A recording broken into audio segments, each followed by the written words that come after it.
Shabbat Shalom. Ngayon po ang ating Torah portion ay pinangamagatang Va'etchanan, no?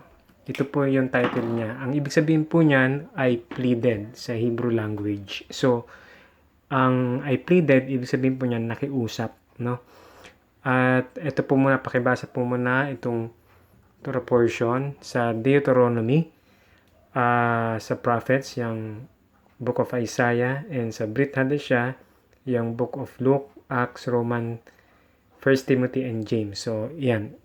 Isa-isahin nyo pong basahin po muna yan sa Bible po ninyo. Pwedeng English, pwedeng Tagalog, no? By the way, ang Torah portion po, ang ibig sabihin po niyan ay, kumbaga sa layman's term, gospel po yan.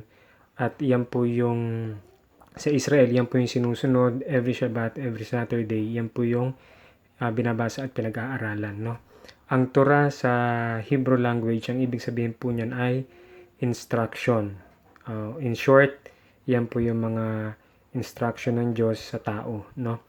Or, para maging simple, yan po yung Biblia, yung Bible. Particularly the first 5 books of the Bible. Kasi bago pa man, nagkaroon ng New Testament, yung mga apostoles, wala pang New Testament dati. Ang hawak-hawak po ng mga apostoles, ang sinasabi na lang scripture ay yung Torah, no? Yan po yun, yung Old Testament na tinatawag po natin ngayon, no?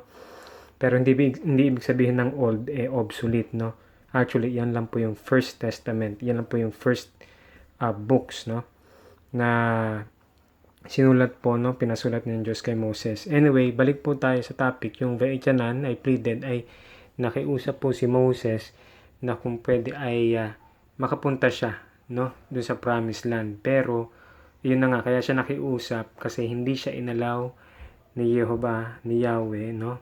Hindi siya inalaw ng Diyos na makapasok sa promised land. At may dahilan po iyon kasi isa po yung sa kanyang instruction ng Diyos na sabihin niya doon sa bato, magsalita lang siya, speak lang, at may lalabas na tubig, no? Kasi nagkaroon ng water crisis ang mga Israelita nung nandun sila sa wilderness. Imbis na ginawa ni Moses na nagsalita lang siya, ang ginawa niya, hinataw niya yung bato ng 2 beses. So, kumbaga, hindi siya nakasunod sa instruction. So, yun. At syempre, may God's wisdom po na minsan hindi maarok ng tao. At yun po, kailangan nating unawain na hindi lahat, no, ng bagay ay mauunawaan natin.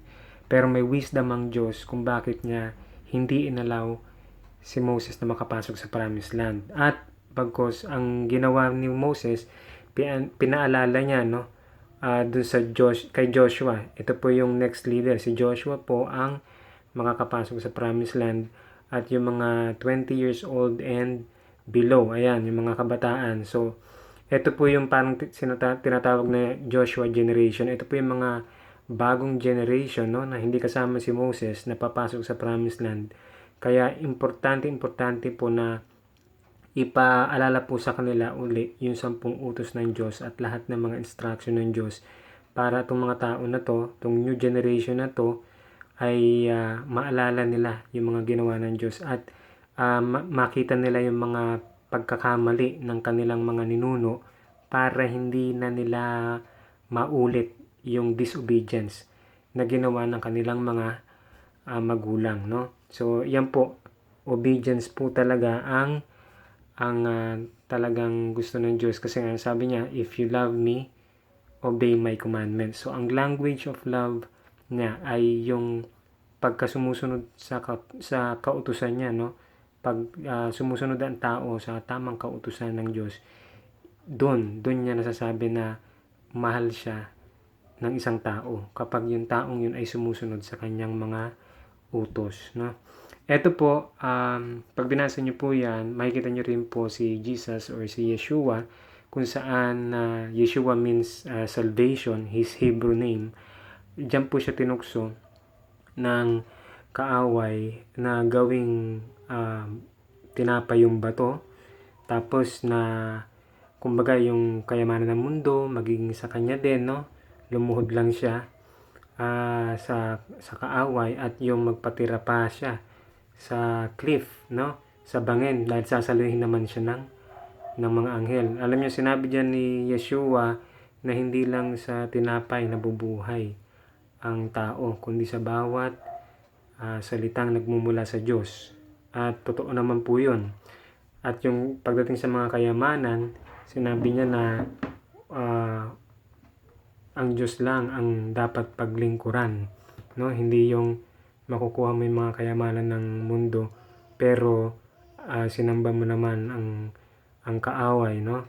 Kumbaga parang sinanla mo yung kaluluwa mo at lumuhod ka sa ibang Diyos-Diyosan o sa enemy, no? At yun, para lang makamit yung gusto mo, gagawin mo yun. May mga tao pong gano'n, no? So tinukso din siya pagdating dyan sa karangyaan sa buhay, pero sabi niya ang pagsisilbahan lang ang dapat paglingkuran ay ang Diyos, no?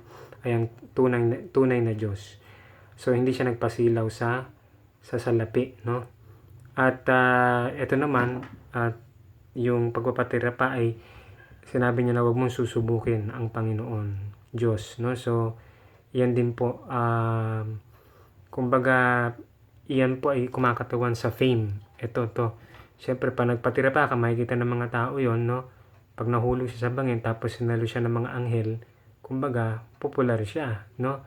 So pero hindi yung kalooban ng Diyos na ipuput to test mo ang Diyos at gagawin mo yung isang bagay para lang kumbaga sumikat ka o mapatunayan, may patunayan ka sa sarili mo. So tinanggihan po niya yan. Yung unang tinempt siya sa food, and then after food, tinempt siya sa riches of the world. So, ito food, tapos ito material, riches of the world, and then yung fame. Ayan. So, food, material riches or glory, and then fame or popularity. Diyan po siya tinest at lahat po yan ay napagtagumpayan niya. Dito rin po pinapakita yung Good Samaritan kung saan itinuturo po sa atin na kapag meron pong tao nangangailangan, ay yun po talaga yung neighbor natin. Pagka sinabing neighbor, hindi lang ibig sabihin kapitbahay o kakilala mo, ano. Ang ibig sabihin ng neighbor ay kahit sino pong taong nangangailangan. Regardless kung ano pong paniniwala niya o religion niya o kung tagasan man po siya, basta nangangailangan pong isang tao ay siya po yung ating neighbor. At dapat tulungan po natin siya sa ganang ating makakaya. Pwedeng financial, pwedeng physical, spiritual, pwedeng using kind words or advice or idea, kung ano po yung maibibigay or kaya nyo pong ibigay. Kasi sabi nga po, yung righteousness natin kay Elohim, kumbaga nagsusumikap tayong makasunod sa kanyang mga kautusan, no? At pero yung pagsusumikap natin na yon ay dapat yung faith natin ay may kasamang paggawa or works of charity. Kasi kung wala pong action, no? At naniniwala ka lang sa Diyos, kahit na po ang demonyo ay naniniwala sa Diyos, no? Pero kung ang paniniwala mo ay wala namang kasamang paggawa o pagtulong sa kapwa, yun din po ay dead or patay din. Kumbaga useless, baliwala po. So, yan po yung itinuturo sa atin ngayon. At balik po tayo dito sa righteousness, no? Lahat naman ng tao ay nagkakamali at may kahinaan. So ang ating paniniwala kay Yeshua, kumbaga pinipilit natin na makasunod sa kanyang kalooban, at kung tayo man ay sumablay o nagkamali, ay yung righteousness po ni Yeshua na kumbaga siya yung naging example na the word was made flesh, yung Torah, yung word, yung instruction ng Diyos, lahat po yun nasunod po niya, nagawa po niya. So, ibig sabihin po, pag tayo po ay nagkamali, ay may sasalo po sa atin yung biyaya ng Diyos, yung righteousness ni Yeshua ang sasalo po sa atin, no? At Yun po ang kagandahan po nun na kapag nakilala po natin ang Diyos, napaka-buti po niya, no? Actually, diniscuss din po dito yung City of Refuge, kung saan yung mga taong hindi sinasadyang magkamali ay napoprotektahan, no? At siya po si Yeshua ang ating high priest. At doon nga po sa City of Refuge na yon, hanggat nandun sila sa loob ng city na yon, ay protektado sila unless na mamatay yung high priest. Ang good news po yan si Yeshua, hindi naman po siya namamatay, siya po ay Diyos, no? So, ibig sabihin, tayo ay protektado as long na nandun po tayo sa City of Refuge. Or, in short, tayo po ay protektado as long na nag-o-obey tayo sa kanyang kalooban, no? At kapag ginawa po natin yun ay hindi po tayo magagalaw ng kaaway, kasi ang trabaho po ng kaaway is to steal, kill, and destroy, no? Dito po matutunan po natin na pag may pinagawa po ang Diyos, kailangan po nating gawin po kaagad ng kung ano yung pinapagawa niya, yun po ang gawin natin. At kung ano man po yung hindi pinapagawa, ay wag po nating gawin. Wag din po nating dagdagan o bawasan ang salita ng Diyos. Maging maingat po tayo dyan. At eto, i-discuss ko na rin yung kay Peter po, no? Sabi niya, pagtatanggol niya si Yeshua, pero actually, hindi po niya nagawa yon. Pero, nagsisi po si Pedro dyan, no? Nagrepent po siya. At nandun po yung awa ng Diyos, no? Na pinatawad. Kumbaga, ready po siya magpatawad sa mga taong nagkakasala o hindi nagkikip ng kanilang promise, as long na talagang, kumbaga, talagang totoong nagsisisi.